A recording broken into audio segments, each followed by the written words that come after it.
Hey guys, Chris Super Fast RC, and today you're gonna have to excuse the rain because I can't really control that. I want to get this information out there, and there's gonna be a little background noise. Sorry about it in advance, but let's talk about the KPI kit that Associated just put out for the RC8B4.1 platform and T4 and so on, and what it's gonna do for you at the track.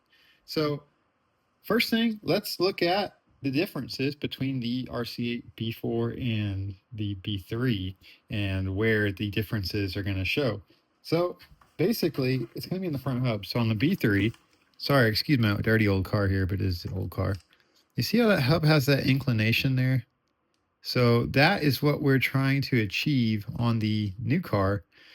And the reasons for it, I'll explain a little later. I just want to show you the difference right here. So the B4 is a much more stood up hub. You can see that thing is almost straight up and down. I think this is an 8-degree hub angle, and then the old car is a 16-degree, so double that. And it just basically moves that upper arm in closer on the car to the center line of the car, and that gives you more KPI angle. So let's show you the other differences here. We'll pull the bodies off both vehicles.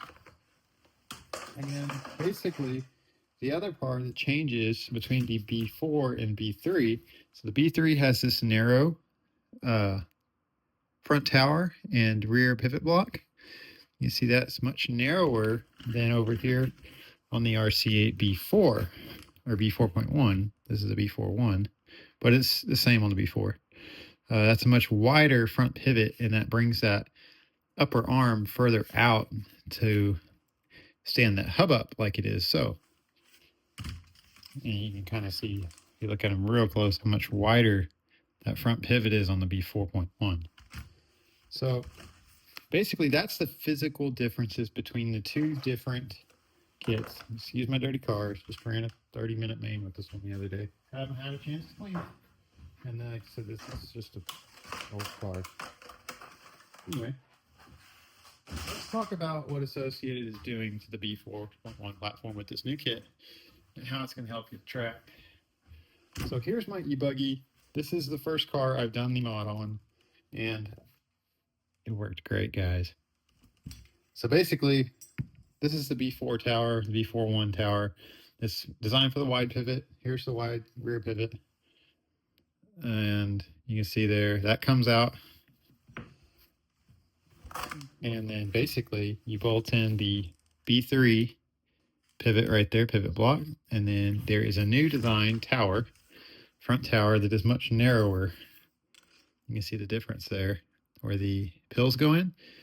It's much narrower, and you do have to clearance the gearbox a little bit. There's a little bit of clearance work that has to be done on these front arms to get them to clear. You can see there you have to kind of Dremel a little bit, but that's no big deal on the gearbox to make it all kind of work.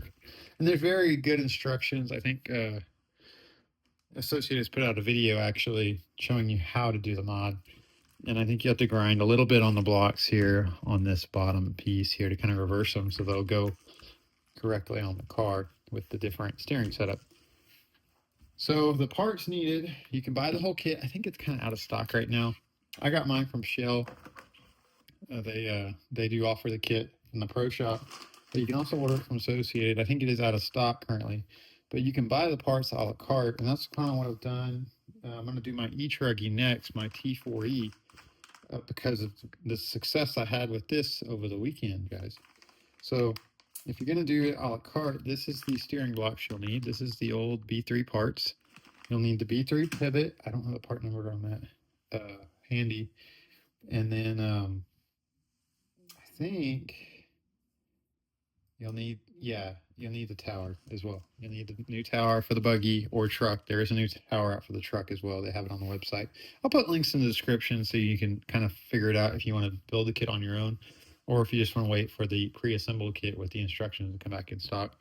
Like I said, you can get that at Associated's website, or you can get it at Shell. But I think they're all out of stock currently because apparently people are starting to like this mod, and I know why. So what this does for the car itself, in the corners, the B4 has always had a tendency to be very aggressive initially on steering, kind of darty when you get into the corner, especially on power. If you throw it in the corner, you're going to get a lot of steering right away. And what this kingpin inclination mod is doing, basically it's elongating that steering response so it's more linear. You get a more linear response as you turn the car. So the more you turn the car, the more it's going to steer. You're not going to have that swift initial steering. It's going to be more towards the end of the steering throw when you're going to notice that really, hey, the car's turning. So basically, it smooths out the steering in the corner, especially when I noticed when it was bumpy. The car was just so much easier to hang on to in the corners. It wasn't a bunch of overcorrecting that I usually would have to do with the B4. With the KPI mod, I wasn't having to fight that same battle.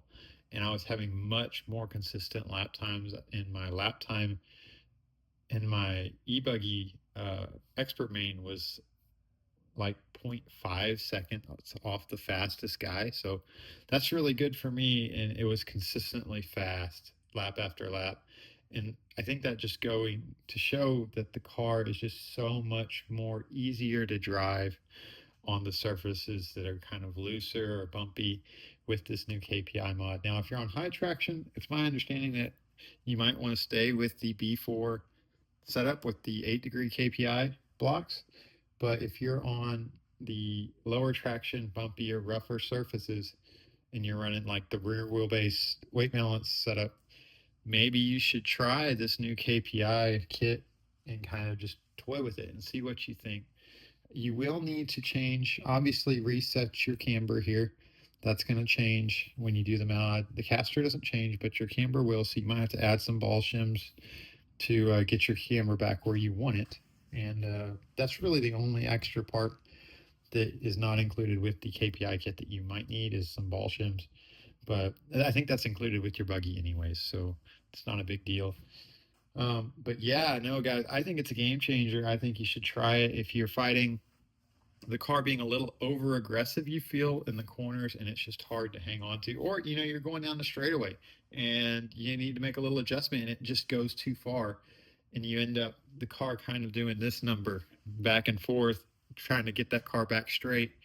This mod is helping kind of smooth that out and get you tracking straight again quicker.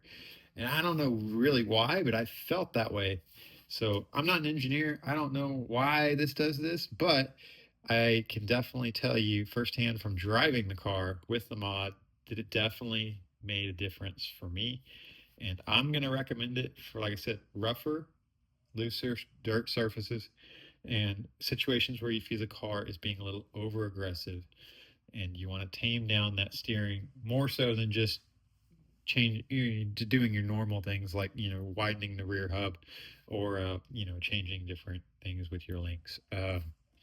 So yeah, guys, I'm gonna give it a thumbs up. I think it's a great idea and it's a great thing to do. Like I said, I'm gonna do it on my e-truggy here shortly once parts come in for it.